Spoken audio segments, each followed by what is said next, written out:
सबसे पहले आज हम लोग बात करेंगे फॉल्ट कोड जो हमारे पास आ रहा है किसी भी व्हीकल में। वो टू व्हीलर है, थ्री व्हीलर है, फोर व्हीलर है। फोर व्हीलर में पेट्रोल गाड़ी के अंदर आ रहा है, डीजल में आ रहा है, ट्रक्स में आ रहा है या अर्थ मूविंग मशीन में आ रहा है। इन सभी के ईसीएम, टोटल ईसीएम एक जैसे है।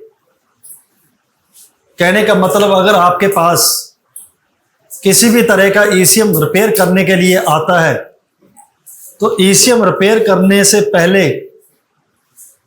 एक दो तरीके से ईसीएम रिपेयर किया जाता है। दो मेथड है ईसीएम रिपेयर करने के। तो हमारी जो पार्ट 1, 2 किताब है ईसीएम रिपेयर किताब, इसके अंदर दो मेथड लिखे हुए हैं।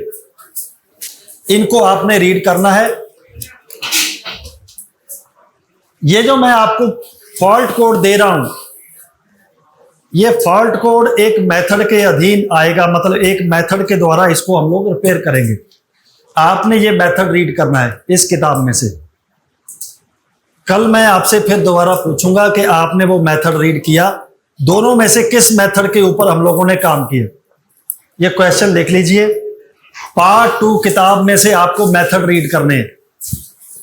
ईसीएम रिपेयर मेथड, ये जो हम लोग आज काम करेंगे, ये फर्स्ट मेथड में आएगा या सेकंड में, ये आपके लिए क्वेश्चन है। ये फर्स्ट मेथड में हम लोग काम करेंगे इसके थ्रू या सेकंड मेथड में, ठीक है। ये कल आपने पेज नंबर 44 आपने इसको रीड करना है और कल मुझे इसका आंसर चाहिए। और अब हम लोग आगे चलेंगे कि हमारे पास कोई ईसीएम रिपेयर करने के लिए आया। हमारा जो मेन फोकस है, आप लोग ईसीएम रिपेयर की ट्रेनिंग करने के लिए आए हो, हम लोग ईसीएम के ऊपर ही फोकस कर रहे हैं अभी। फिर मैं आपको इलेक्ट्रिकल वायरिंग से रिलेटेड फॉल्ट कोड या फंडामेंटल्स के ऊपर बात करेंगे। इसी तरह आज मैंने आपका देखा, मैंने नोटबुक्स देखी, आपने जो होमवर्क किया उसमें कुछ आपकी कमियां थी। ये क्या क्या कमी हो सकती है उसको फिर मैं आपको आज रिपीट करूंगा। सबसे पहले आप लोगों ने एक फॉल्ट कोड लिखा, उसमें सबसे पहला स्टेप होता है फॉल्ट कोड में लिखे शब्दों को डिवीजन में बांटना। कैसे? जैसे मेरे पास फॉल्ट कोड आया, नंबर 1 क्या शब्द है? बूस्ट। नंबर 2 शब्द प्रेशर। 3 बोला करो। Number 4 5 high. इस तरह आपने एक डिवीजन में बांट देना है। ये स्टेप 1 मैंने इसलिए लिखवाया ताकि आप लोगों को याद रहे। सबसे पहले हमने शब्दों को, जो फॉल्ट कोड में लिखे शब्दों को किस में बांट देना है? डिवीजन में। अब इसके बाद फिर क्या करेंगे? अब इसके बाद आ जाता है एक एक शब्द का मीनिंग क्लियर है। इसमें पहला शब्द क्या है? बूस्ट का मीनिंग क्या होता है?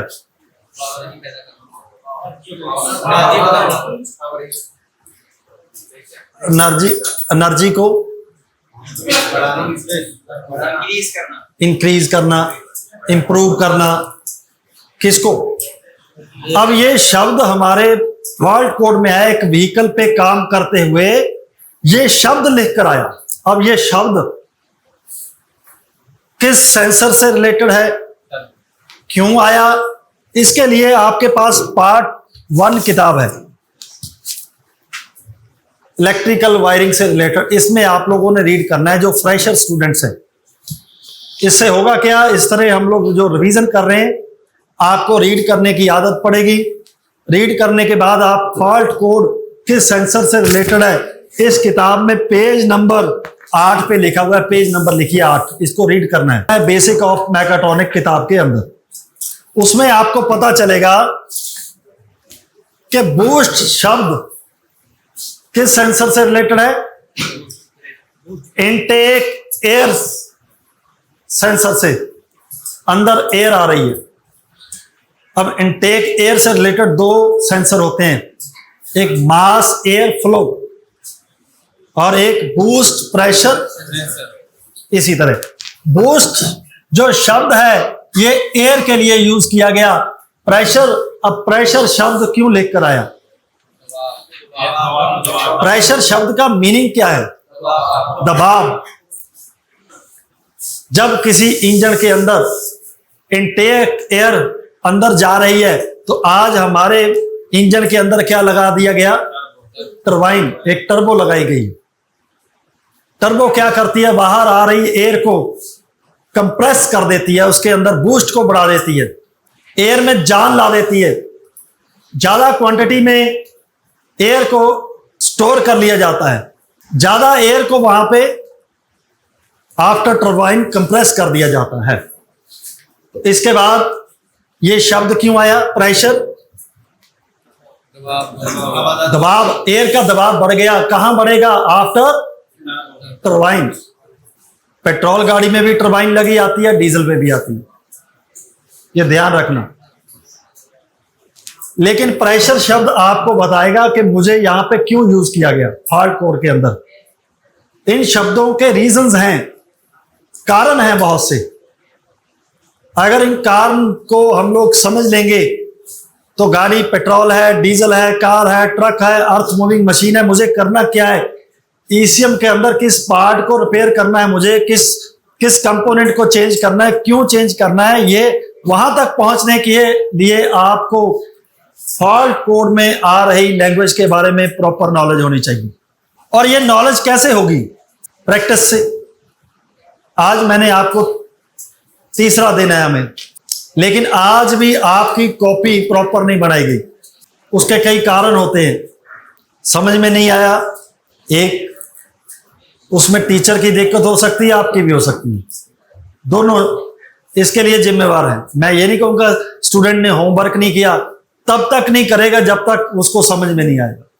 इसलिए जिन्होंने आज नहीं किया, मैंने कहा बैठो क्लास में, कल हो जाएगा। कल नहीं करोगे परसों हो जाएगा।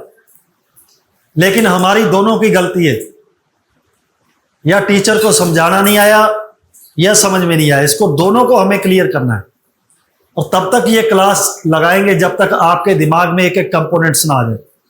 टेंशन नहीं लेनी, घर में जाकर जो पढ़ाया जा रहा है उसको रीड करने की और राइट करने की कोशिश करना दिमाग के अंदर कि आज क्या करवाया।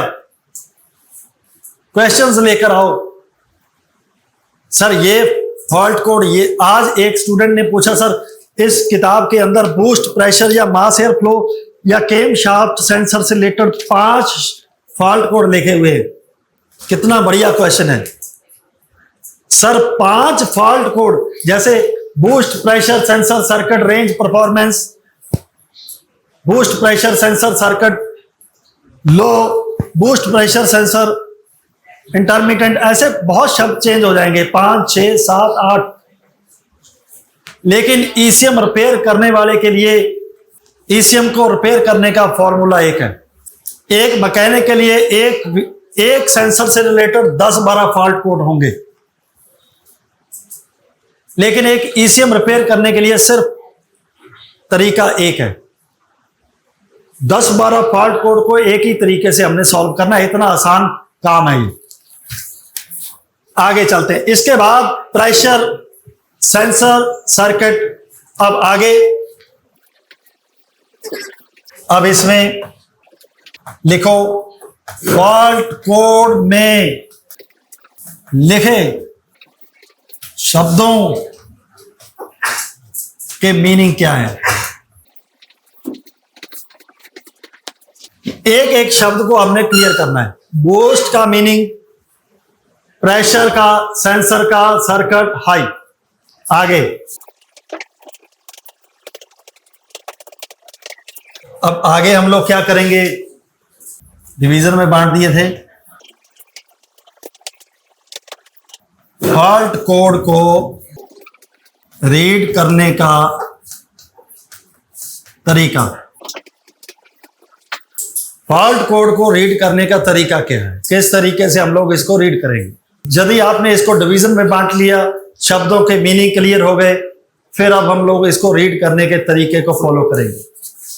सबसे पहला शब्द क्या, किसकी ओर इशारा कर रहा है? एयर।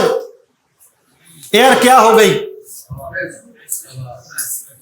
एयर के ऊपर दबाव बढ़ा, प्रेशर बढ़ गया। एयर के ऊपर क्या बढ़ गया? प्रेशर, दबाव। अब इस दबाव को चेक करने के लिए क्या लगाया गया? अब इस दबाव को मॉनिटर करने के लिए एक सेंसर लगाया गया। उस सेंसर का सिग्नल क्या हो गया? एक्चुअल से लो हुआ या एक्चुअल से क्या हुआ? हाई हुआ। एरो लगाइए, रीड करने की प्रैक्टिस को बढ़ाइए। नमस्ते, हम ऑफर करते हैं ECM और ECU repair training, electrical training, mechanical और ऑटोमोबाइल ट्रेनिंग, की और immobiliser repair training, BS6 advance training, EV repair training, denting और painting training, AC repair training. अपनी सीट बुक करने के लिए आज ही कॉल करें। लिमिटेड सीट्स अवेलेबल हैं, जल्दी कीजिए। इससे क्या होगा? दिमाग में जो शब्द हैं वो चलने लगेंगे,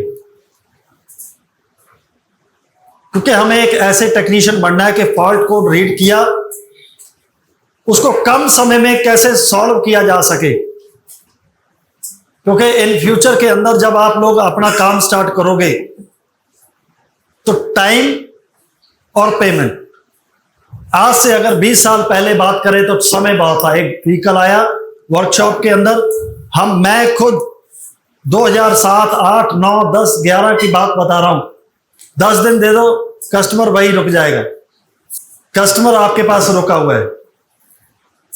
आज हमारे पास एक फोर्ड एंडेवर आई है, 2019 मॉडल गाड़ी, उसके ECM में पानी पड़ चुका है। कस्टमर कंपनी में जाकर आया, किसी वर्कशॉप में जाकर आया, अब हमारे पास गाड़ी है, उसको रिपेयर करने का हमें 10 दिन, 15 दिन, 20 दिन समय मिलेगा।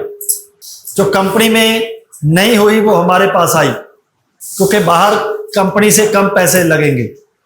लेकिन अगर आपके पास समय निश्चित नहीं है कि कितने समय में हम लोग व्हीकल देंगे, लग्जरी सेगमेंट में आज कस्टमर समय दे रहा है, आपको याद रखना पड़ेगा।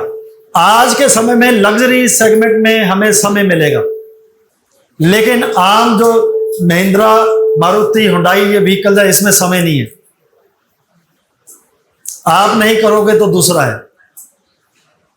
इसलिए कम समय में इफेक्टिव काम कैसे करके दिया जाए, इसके लिए हमारा ये कोशिश लगातार चालू रहेगी। हम लोग लगातार कोशिश करते रहेंगे। इसके अंदर फॉल्ट कोड को रीड करने का तरीका आप लोगों ने क्लियर करना है कि ये सीक्वेंस वाइज कैसे बढ़ाया जाए। यदि समझ में आया, बूस्ट एयर सेंसर से रिलेटेड है, फिर आप कह सकते हो एयर प्रेशर। प्रेशर कब बनेगा? जब आफ्टर टरबाइन एयर जाएगी। सेंसर कहां लगा होगा? After turbine. अगर आप लोगों ने किसी व्हीकल को नहीं देखा तो फॉल्ट कोड के अंदर लिखे शब्दों को क्लियर करने के बाद आप लोग परफेक्ट डिसीजन ले सकते हो। कई बार मैंने देखा बूस्ट प्रेशर सेंसर का फॉल्ट है, मैप सेंसर का फॉल्ट है, और देख क्या रहे हैं? मास एयर फ्लो सेंसर।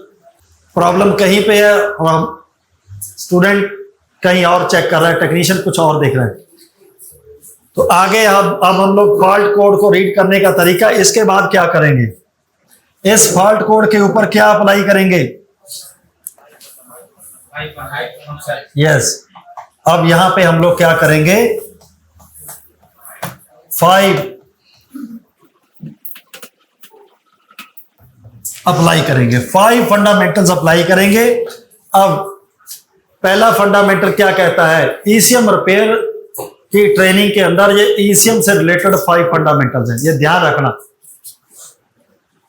वायरिंग से रिलेटेड फंडामेंटल्स अलग हैं, ECM से रिलेटेड फंडामेंटल्स अलग हैं। अब पहला फंडामेंटल हमें क्या कह रहा है? ऊपर लिखा फॉल्ट कोड सेंसर से रिलेटेड है या हाँ जी, आंसर क्या है? Very good. सेकंड फंडामेंटल क्या कह रहा है?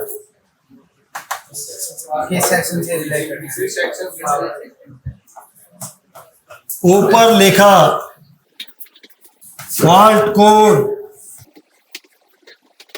ईसीएम में किस सेक्शन से रिलेटेड है? आंसर एमसीयू और पावर आईसी। आज आवाज में ताकत है, ऐसे दिमाग में आ जाना चाहिए। किसी भी ईसीएम को रिपेयर करने का यही तरीका है, पहले ईसीएम दिमाग में आएगा, फिर ईसीएम रिपेयर होगा। यदि दिमाग में ही ना आया कुछ, फिर ईसीएम रिपेयर नहीं होगा। इस तरह की क्लास 10 साल पहले नहीं लग रही थी, 12 साल पहले इस तरह की क्लास नहीं थी। उस समय एक स्टूडेंट को 6 महीने लगते थे, साल भी लगा रहे। जब तक उसका दिमाग चलना स्टार्ट नहीं होता था तब तक रिजल्ट नहीं मिलता था। इस रिजल्ट को कम समय में लेके आने के लिए आप लोगों का बोलना जरूरी है। अगर आप कम समय में आगे बढ़ना चाहते हो तो बोलना जरूरी है। उसके लिए बोलोगे तब जिसके दिमाग में आएगा। तीसरा फंडामेंटल क्या है?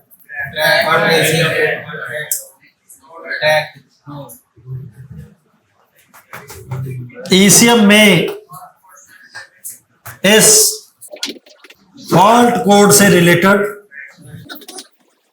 कितने ट्रैक्स हैं? ये क्वेश्चन हो गया। Answer 2 tracks. चौथा क्या है? अब यहां पे स्टूडेंट्स गलती करते हैं। आप लोगों की मैंने नोटबुक देखी, उसमें बहुत कम स्टूडेंट्स ने प्रॉपर काम किया था। कोई बात नहीं, हमने उसको प्रॉपर करना है। आज नहीं तो कल, कल नहीं तो आगे, चाहे हमें 10 दिन लगे। अब यहां पे आप लोगों ने ट्रैक्स बनाने हैं। 2 ट्रैक लिख दिए। अब एक ट्रैक कहां जाएगा और दूसरा ट्रैक, बस इसी तरह बनाओ पावर आईसी। 2 ट्रैक बन गए। अब चौथा फंडामेंटल क्या कहता है? हमने ट्रैक्स बनाए। चौथा फंडामेंटल्स हमें बता रहा है कि आप लोगों को सोचकर अपनी नोटबुक के ऊपर लिखना पड़ेगा, इन ट्रैक्स के अंदर जो मैंने अभी बनाए, इनके अंदर कितने कंपोनेंट्स लगे हुए हैं ईसीएम के अंदर। मतलब कोई भी हमने ईसीएम उठाया, चाहे वो किसी भी कंपनी का हो, देना सर, किसी भी कंपनी का ईसीएम हो, वो मैटर ही नहीं करता। Petrol, diesel, car, truck, earth moving machine. यदि आपको क्लियर है कि एक सिग्नल ट्रैक के अंदर कितने कंपोनेंट्स हैं, दिमाग के अंदर उतने मिलेंगे। लेकिन ये पहले आपको क्लियर होना चाहिए जब आप लोग 5 फंडामेंटल्स अप्लाई करोगे। अब मैं फिर दोबारा ट्रैक बढ़ाऊंगा। इन ट्रैक से रिलेटेड कितने कंपोनेंट्स हैं? यहां पे क्वांटिटी पूछी गई है, कितने, हाउ मैनी, और आपने क्वांटिटी लिखनी है। मैंने देखा ट्रैक्स बनाए, लेकिन आपने वहां पे लिखा नहीं 1 2 3 4 5 6, जैसे मैं अभी लिखूंगा। मैं अब सिग्नल ट्रैक बना रहा हूं, तो एक कंपोनेंट कौन सा आएगा? Very good. कौन सा? Group register. दूसरा कंपोनेंट? Very good, NPC. तीसरा? एक माइक्रो कंट्रोलर। अब ये कंप्लीट है क्या? ये कंप्लीट है? क्या करें फिर? एक आईसी, पावर आईसी है, वहां से एक वोल्टेज आगे बढ़ेगी इस ट्रैक की तरफ, उसमें आगे क्या आएगा? वेरी गुड, एक रजिस्टर आ गई। अब क्या ये अभी कंप्लीट है या कुछ इसमें और लगा दिया जाए? कहाँ? वेरी गुड, एक एनपीसी लगा दिया जाए पावर आईसी की तरफ। Very good. अब हम लोग इस ट्रैक में, यह है सिग्नल से रिलेटेड ट्रैक। कौन सा? अब इसमें पहला कंपोनेंट कौन सा आएगा? Very good. ट्रैक एक कंपोनेंट है, एक। दूसरा, इधर चलते हैं, तीसरा, चौथा, पांचवा, 6 और 7। एक सिग्नल ट्रैक में कितने कंपोनेंट्स आए? 7। 6, 7। अगर आपके दिमाग में एसीएम को खोलने से पहले जो 7 कंपोनेंट्स आ रहे हैं दिमाग में, इसके बाद क्या रहा? इन 7 कंपोनेंट्स में से एक कमजोर कंपोनेंट कौन सा है? मतलब आपको ये जब क्लियर हो गया तो ईसीएम रिपेयर करना आसान हो जाएगा। ईसीएम को आसान करने का यह तरीका है, ईसीएम रिपेयर को आसान करने का यह तरीका है। इसको सीखा नहीं जाता, यह रीड करने का कोई तरीका नहीं है कि ईसीएम को लेकर रीड करते रहो। ट्रेनिंग लेने का एक तरीका है, वो ये है, एक एक ट्रैक में लगे हुए कंपोनेंट्स आपके दिमाग में जब तक नहीं जाएंगे तो ईसीएम रिपेयर नहीं होगा। जिस दिन ईसीएम रिपेयर करना आ गया तो आप बीसीएम, सीट बेल्ट के लिए मॉड्यूल्स आते हैं, अदर 55 मॉड्यूल्स और लगे हुए हैं व्हीकल के अंदर। अभी मुझे एक स्टूडेंट दिखा रहा था ट्रक के अंदर नॉक्स सेंसर से रिलेटेड पीसीबी बोर्ड, छोटा सा। उनका क्वेश्चन था कि ये मैं बोर्ड रिपेयर कर सकता हूं? उसके बारे में हम लोग बात करेंगे। मैं आपसे पूछूंगा रिपेयर करने का तरीका क्या होगा। दूसरा, क्या हमसे ये मॉड्यूल रिपेयर क्यों नहीं होगा? यदि आपको ईसीएम रिपेयर करना आया तो क्वेश्चन है कि मुझसे ईसीएम रिपेयर क्यों नहीं होगा। अगर आप ये 5 फंडामेंटल्स अप्लाई कर रहे हो तो आपसे ईसीएम रिपेयर क्यों नहीं होगा, ये क्वेश्चन है आपके लिए।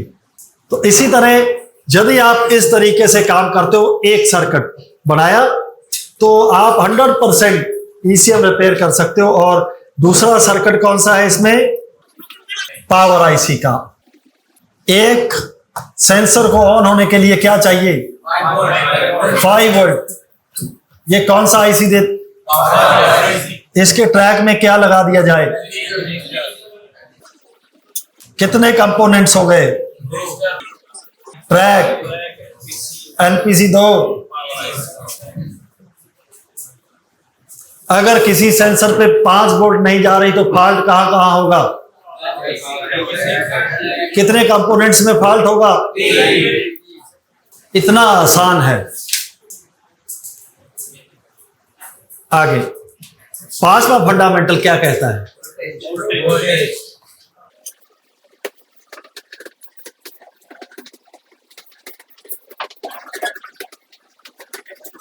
इस फॉल्ट कोड से रिलेटेड ट्रैक्स में वोल्टेज कितनी है? मतलब फॉल्ट कोड कौन सा है? बूस्ट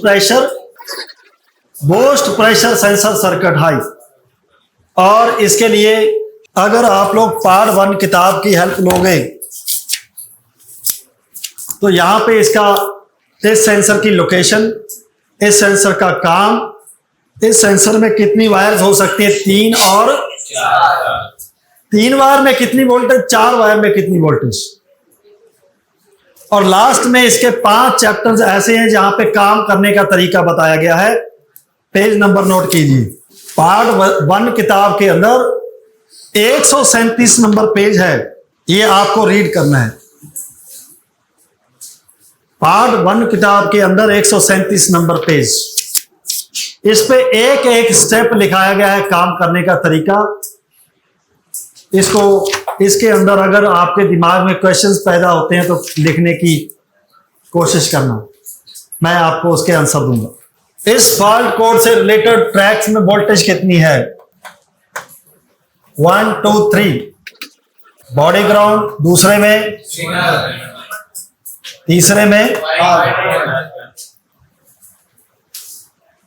तो इस तरीके से जब आप लोग एक फॉल्ट कोड को लिखोगे, मैंने आज कोशिश की है आपको टोटल स्टेप्स लिखवाने की, 1 बाय 1, कि आपके दिमाग से स्किप ना हो। कई बार लेक्चर के अंदर कोड आया, कोड में लिखे शब्दों को डिवीजन में बांट दिया, फॉल्ट कोड में लिखे शब्दों के मीनिंग क्या है, और फॉल्ट कोड को रीड करने का तरीका एरो लगाकर आप लोग ये सब भूल जाते हो। इसीलिए आपका इंटरेस्ट नहीं बनता। इंटरेस्ट नहीं बनेगा तो काम कैसे करोगे? इन सभी स्टेप्स को हमने फॉलो करना है।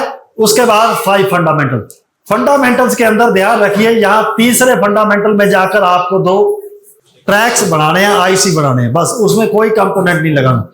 और इसके बाद पूरे जहां पे ट्रैक्स में कितने कंपोनेंट्स हैं, क्वांटिटी, और याद रखें रेड बॉल पेन यूज करना है, और इसके अंदर सिग्नल को बनाने के लिए आपने ग्रीन पेन का यूज करना है, ताकि आपको, आपके दिमाग को और टीचर को यह क्लियर हो कि आपका दिमाग क्या सोच रहा है। सिग्नल को ग्रीन में सोच रहा है, यस, तो इसी तरह आगे वोल्टेज लेकर आनी है। कोशिश करना है आपने पार्ट 1 किताब की हेल्प लेनी है, और इसके बाद पार्ट 2 किताब के अंदर पेज नंबर मैंने दोबारा लिखवा देता हूं, यहां आपको सर्किट भी मिलेगा अगर आप इसको रीड करोगे। पेज नंबर 261, पेज नंबर 261, इसको रीड कीजिए। ये पूरा चैप्टर आपको रीड करके लेके आना है, और इसके अंदर आपको इस तरह की ड्राइंग मिलेगी, वोल्टेज मिलेगी, काम करने का तरीका मिलेगा। ओके, तो अभी आज इतना, कल फिर मिलेंगे, होमवर्क करके लेके आना है। Okay, thanks.